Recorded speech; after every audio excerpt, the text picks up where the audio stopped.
दोस्तों आज का वीडियो बहुत ही इंपॉर्टेंट टॉपिक पे है। Giving of dowry is also crime. बहुत सारे झूठे मुकदमे फाइल किए जाते हैं लड़के वालों के अगेंस्ट कि इन्होंने डाउरी की डिमांड की। इन हमने लड़के लड़की वाले कहते हैं हमने डाउरी दी इनको शादी के टाइम, शादी के बाद। 498 ए आईपीसी में झूठे मुकदमे रजिस्टर होते हैं। Dowry prohibition act section 3 section 4 में झूठे मुकदमे रजिस्टर होते हैं। तो इस वीडियो में हम देखेंगे कि कानून बोलता है कि डाउरी लेना और डाउरी देना दोनों ही ऑफेंस हैं। तो इस वीडियो में हम देखें कैसे जो लड़की वाले हैं जो झूठे मुकदमे करते हैं और बोलते हैं कि हमने 50 लाख डाउरी दी, हमने 20 लाख कैश दिया, या इस तरह के किसी तरह के भी एलिगेशन झूठे जो लगाते हैं, कैसे उनके अगेंस्ट डाउरी प्रोहिबिशन एक्ट में केस फाइल किया जा सकता है। तो सबसे पहले तो section 2 definition of dowry. Although मेरा एक सेपरेट वीडियो है जहां पे मैंने डेफिनेशन डिस्कस की है, तो इन शॉर्ट मैं बता रहा हूं डाउरी का मतलब क्या है। कोई भी प्रॉपर्टी, कोई भी वैल्यूएबल सिक्योरिटी जो शादी के टाइम एक पार्टी दूसरी पार्टी को देती है वो डाउरी है। जरूरी नहीं है कि लड़की वाले ही लड़के वालों को डाउरी देंगे, लड़के वाले भी अगर कुछ प्रॉपर्टी या वैल्यूएबल सिक्योरिटी लड़की वालों को दे रहे हैं वो भी डाउरी की डेफिनेशन में आता है। तो ये डेफिनेशन जो है सेक्शन 2 की डाउरी प्रोहिबिशन एक्ट में बताई गई है। सेक्शन 3 जो इस वीडियो के लिए बहुत इंपॉर्टेंट है, पेनल्टी क्या है फॉर गिविंग और टेकिंग डाउरी। डाउरी लेना और देना सेम लेवल का ऑफेंस बताया गया है डाउरी प्रोहिबिशन एक्ट में। ये बोलता है कि कोई भी पर्सन, अब इसमें ध्यान रखना है, गिव्स देता है अगर डाउरी, या लेता है, या फिर अबेट करता है। अबेट मतलब सहायता करना, फैसिलिटेट करना डाउरी के लेन देन को। बहुत बार बोला जाता है कि हाँ, जब लड़की वाले लड़के वालों को कैश पैसा दे रहे थे तो वहां पर सो एंड सो रिलेटिव थे, पर्सन ए था, पर्सन बी था, पर्सन सी था, वो सारे अबेटर बन जाते हैं उनके सामने। वहां पर एक क्राइम हो रहा है और वो वहां पर चुपचाप खड़े हैं। कई बार बोला जाता है कि मैंने पर्सन ए जो मेरा रिलेटिव है उसके हाथ लड़के वालों के लिए 5 लाख रुपए कार के लिए भिजवाए, तो वो क्या है, वो अबेटमेंट है। तो गिविंग, टेकिंग और अबेटिंग जो भी इस डाउरी के इसमें सहायता कर रहा है वो भी इक्वलेंट क्रिमिनल या ऑफेंडर है एज पर द एक्ट। तो ये क्या बोलता है, गिव्स, टेक्स और अबेट्स द गिविंग और taking of dowry he shall be punishable with imprisonment which shall not be less than 5 years. कम से कम 5 साल की सजा होगी। और फाइन जो होगा वो 15,000 रुपए का होगा कम से कम, या फिर वैल्यू ऑफ डाउरी होगा, विच एवर इज मोर। ठीक है। और अगर जजमेंट में 5 साल से कम की सजा करनी है तो जज को स्पेशल रीजंस मेंशन करने होंगे कि क्यों वो 5 साल से कम की सजा कर रहा है। तो चलो उसमें सजा में नहीं हम जा रहे अभी कि कितने साल की है, ये बता रहे हैं कि गिविंग, टेकिंग और अबेटिंग ये डाउरी जो है एक क्रिमिनल ऑफेंस है। 5 साल तक की इसमें सजा का प्रावधान है। ये जो प्रेजेंट्स होते हैं, प्रेजेंट दिए जाते हैं लड़की को भी, दुल्हन को भी, दूल्हे को भी शादी के टाइम, अगर वो बिना डिमांड के हैं और अगर उनकी लिस्ट बनी हुई है तो उसके लिए कोई सजा नहीं है। सेक्शन 2 में साफ बोला है कि कोई भी प्रेजेंट दिया जाता है दोनों तरफ किसी को भी बिना किसी डिमांड के, उसकी लिस्ट बनी हुई है, अगर रूल्स के अकॉर्डिंग जो लिस्ट बनती है जिसमें रिटन फॉर्म में लिखना होता है क्या गिफ्ट मिला है, क्या डिस्क्रिप्शन है, किसने दिया है, दूल्हा दुल्हन दोनों साइन करते हैं उसके ऊपर, तो कोई भी सजा नहीं है उन गिफ्ट्स के ऊपर, उन गिफ्ट्स के लेन देन के ऊपर। तो ये सेक्शन 3 है। अब सेक्शन 7 की बात करते हैं। सेक्शन 7 जो है ये बहुत इंपॉर्टेंट है, कॉग्निजेंस ऑफ ऑफेंसेस। ये क्या बताता है कि जो अगर ये ऑफेंस हुआ है, जैसे हमने अभी सेक्शन 3 में देखा कि पेनल्टी है डाउरी गिविंग और टेकिंग और अबेटिंग, तो कौन इन केसेस को एक तरह से डील करेगा। तो ये बताया गया है कि कौन डील करेगा। तो सेक्शन 1A में बताया, no court inferior to that of metropolitan magistrate और judicial magistrate of first class shall try an offence under this act. Means जो भी आपके local judicial magistrate first class है या मेट्रोपॉलिटन सिटी में है आप, तो मेट्रोपॉलिटन मजिस्ट्रेट ही इसको, मिनिमम सबसे छोटी कोर्ट वही है जो इसको ऑफेंस को एक तरह से डील कर सकती है।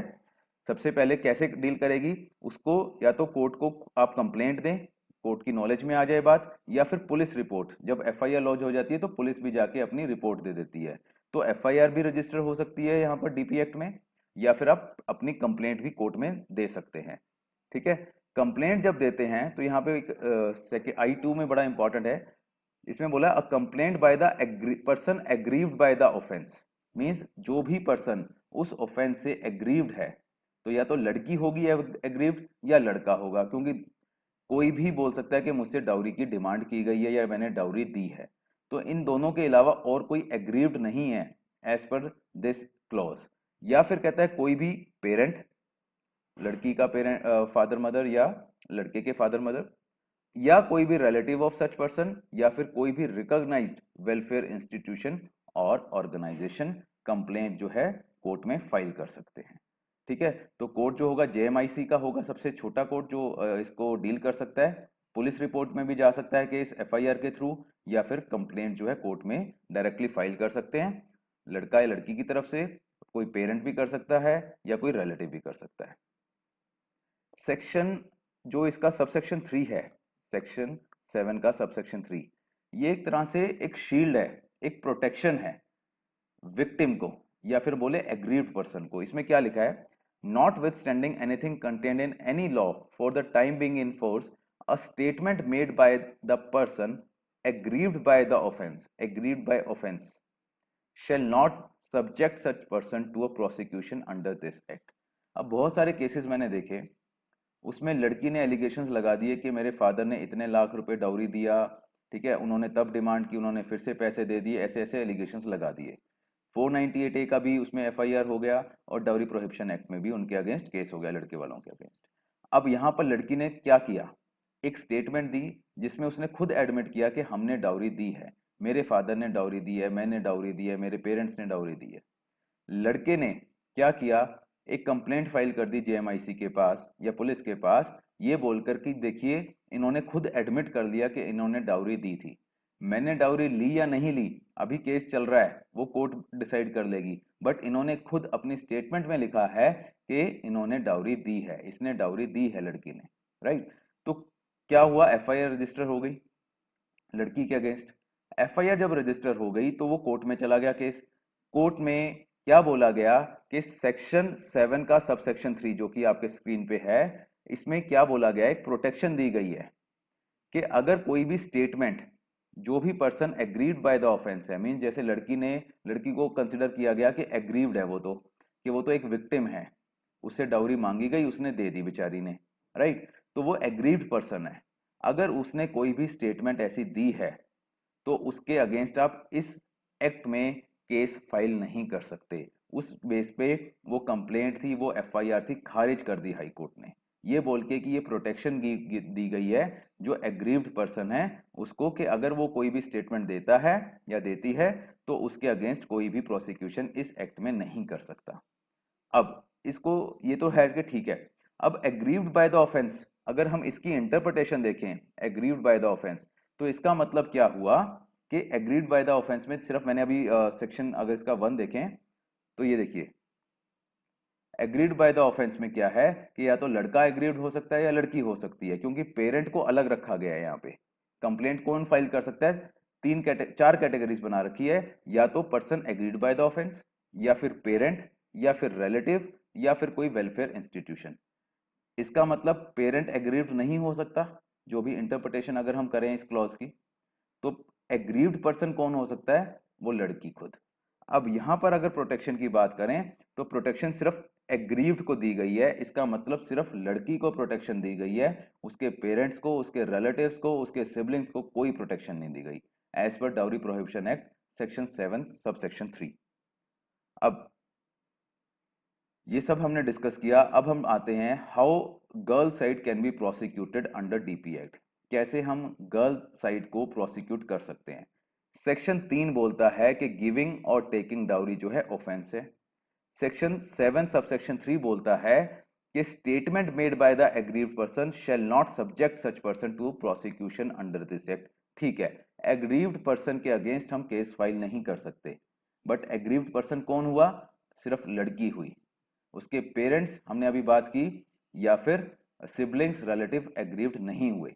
अगर हम इंटरप्रिटेशन करें सेक्शन 7(1) BI2 की, उससे ये साफ पता लगता है कि एग्रीव्ड पर्सन जो है या तो ब्राइड होगा या ब्राइड होगी या ग्रूम होगा, and no one else, means लड़की ने अगर केस फाइल किया है झूठा कोई भी डाउरी प्रोहिबिशन एक्ट या 498A का, तो एग्रीव्ड पर्सन सिर्फ वो लड़की होगी, उसका कोई भी रिलेटिव या पेरेंट या फिर कोई भी सिबलिंग नहीं होगा। इसका मतलब क्या हुआ, सेक्शन 7(3) के अकॉर्डिंग उसके फैमिली मेंबर्स, रिलेटिव्स को हम इसमें प्रोटेक्शन में नहीं ला सकते। सिंपल केस, एक समझने के लिए मैंने केस बनाया है। Suppose wife has alleged taking of dowry by the groom side. उसने बोला जैसे नॉर्मल होता है कि दहेज मांगा, दहेज हमने दिया, उन्होंने दहेज लिया। She has alleged that her father had paid 1 lakh as dowry demand to the father of groom. उन्होंने डाउरी मांगी, उन्होंने 1 लाख रुपए जो है, जो दूल्हे के फादर थे उनको दे दिया, जो नॉर्मली बोला जाता है। Money was paid in cash in the presence of a जो था लड़की वालों का कोई रिलेटिव था, उसकी प्रेजेंस में 1 लाख रुपए कैश जो है डाउरी के नाम के दे दिए क्योंकि डिमांड की गई। ठीक है। नेक्स्ट, उसके बाद उसने कहा कि ग्रूम साइड ने फिर से डिमांड की 1 लाख रुपए की, जो कि नॉर्मल कहानियां चलती है कार के लिए या किसी भी चीज के लिए। ठीक है। तो लड़के के जो लड़की के फादर थे, वाइफ के फादर थे, वो तो पैसा लेके बैठे ही होते हैं। उन्होंने 1 लाख रुपए का, अच्छा डिमांड आई है, हमने फिर दे दिया। कैसे दिया? Through B. अब एक और रिलेटिव था, उसके थ्रू उन्होंने पैसा भिजवा दिया कि बी को दे दिया कि जाओ तुम लड़के वालों को 1 लाख रुपए दे दो। अब इस केस में क्या होगा? अब एनालिसिस करें इस सैंपल केस में, तो case will be registered against the groom. अब ग्रूम के अगेंस्ट तो केस रजिस्टर हो गया उनकी साइड के पूरे, डीपी एक्ट में भी हो जाएगा 3-4 में कि उन्होंने डाउरी ली है, उन्होंने डिमांड की है। प्लस अगर क्रुअलिटी के भी इंस्टांसेस अगर लिख देते हैं तो 498 आईपीसी में भी पर्चा हो जाता है। अब हस्बैंड या फिर कोई भी हस्बैंड की फैमिली से फाइल कर सकता है complaint under section 3 of DP act. ये बहुत इंपॉर्टेंट है। हस्बैंड वाली साइड से सेक्शन 3 डीपी एक्ट में केस फाइल किया जा सकता है against the father of the wife, relatives A and relative B. जो भी दो रिलेटिव्स की हमने सैंपल केस में बात की थी, ए और बी। ए क्योंकि वहां पर प्रेजेंट था जब डाउरी दी गई, बी ने तो वो खुद पैसा लेके गया था लड़के वालों के पास जो डाउरी के थे, और फादर जिसने डाउरी दी। तो इन तीनों के अगेंस्ट फाइल किया जा सकता है, लड़की के अगेंस्ट नहीं किया जा सकता बिकॉज वो एग्रीव्ड है और उसको प्रोटेक्शन दी गई है सेक्शन 7 सब सेक्शन 3 में। As per section 3 giving of dowry is an offence. Wife के जो फादर हैं उन्होंने डाउरी दी है तो उनके अगेंस्ट केस फाइल किया जा सकता है।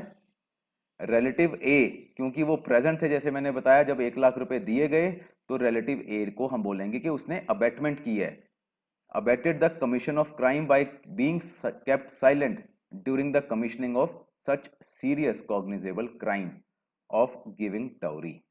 इतना सीरियस ऑफेंस, कॉग्निजेबल ऑफेंस है जो, जिसमें पुलिस अरेस्ट भी कर सकती है। ठीक है। उसमें उसने साइलेंट रह के अबेटमेंट की है।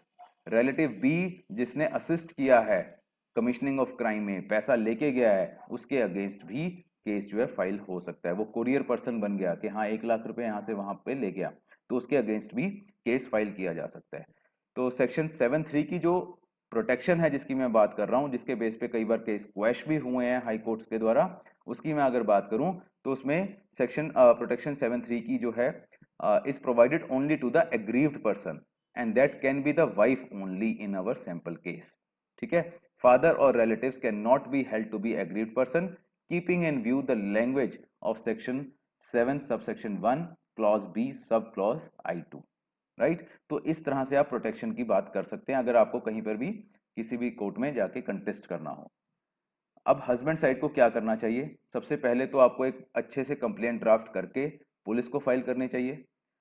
डीपी एक्ट में आप बोलेंगे कि डीपी एक्ट सेक्शन 3 में एक कंप्लेंट है, जो भी उसने एफआईआर लिखवाई हुई है आपके अगेंस्ट, डीवी का केस, 125 का केस जो भी किया है, उसी की स्टेटमेंट लेकर आप जाइए कि इन्होंने एडमिट किया हुआ है और इन्होंने हमें डाउरी दी थी और ये आप केस जो है एडमिट कीजिए।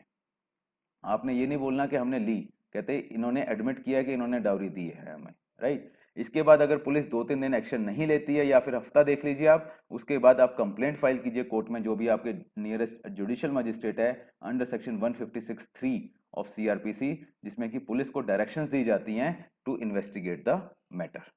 तो ये हस्बैंड वाली साइड को करनी चाहिए। और इसके रिगार्डिंग अगर और भी आपकी कोई क्वेरी है, कोई कुछ पूछना चाहते हैं आप, कोई सजेशन है आपकी, या कोई आप चाहते हैं कि कोई पर्टिकुलर टॉपिक आप डिस्कस करना चाहते हैं या उस पर वीडियो चाहते हैं कि आपको मिले, तो डेफिनेटली मुझे आप कांटेक्ट कीजिए। Thank you very much.